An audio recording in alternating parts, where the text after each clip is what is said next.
Hello, everyone. Welcome to United States News. Republicans flail and fail on taxes. Kiss and Sima willing, Democrats appear to be on the verge of passing the Inflation Reduction Act, a bill that probably would, indeed, reduce inflation, but is mainly a desperately needed effort to limit climate change. Republicans are, of course, attacking the legislation. But when I look at the substance of those attacks, such as it is, I can't help feeling more cheerful than I have in months. For one thing, the debate over the proposal feels like a return to a more innocent time, when Republicans tried to make their case with dishonest claims about economic policy, not insane conspiracy theories and attempts to overthrow democracy. For another, the GOP critique of the bill is extraordinarily weak.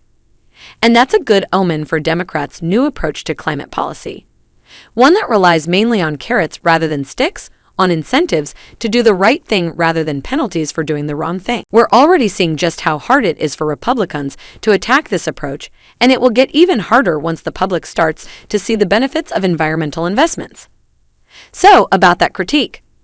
The act calls for $369 billion in climate spending, mainly tax credits for families and businesses that adopt clean energy technologies, improve energy efficiency, and so on.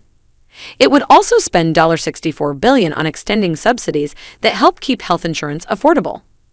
This new spending would be fully paid for, and then some, mainly by cracking down on tax avoidance and evasion. The biggest revenue source is to be a new minimum tax on large corporations. The legislation would also give a desperately underfunded Internal Revenue Service more resources to crack down on tax cheats. And it would seek to save Medicare money by giving the program the power to negotiate over drug prices. How can Republicans attack such a bill?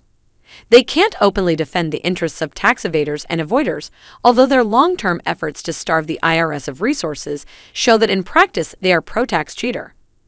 What they have done, instead, is claim, citing an estimate from Congress's nonpartisan Joint Committee on Taxation, that the legislation would raise taxes on the middle class and that this violates one of Joe Biden's campaign pledges. It's a bogus claim on multiple levels.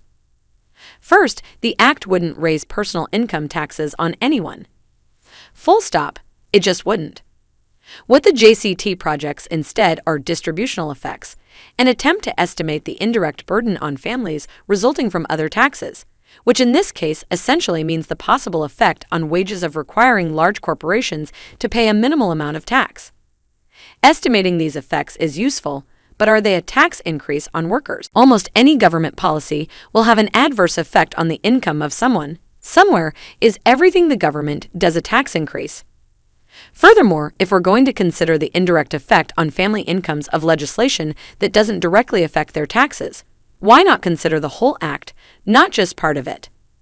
The JCT table that Republicans are citing notes that it excludes the impact of several major pieces of the bill that would help families, in ways ranging from reduced drug costs and larger health insurance subsidies to clean energy incentives.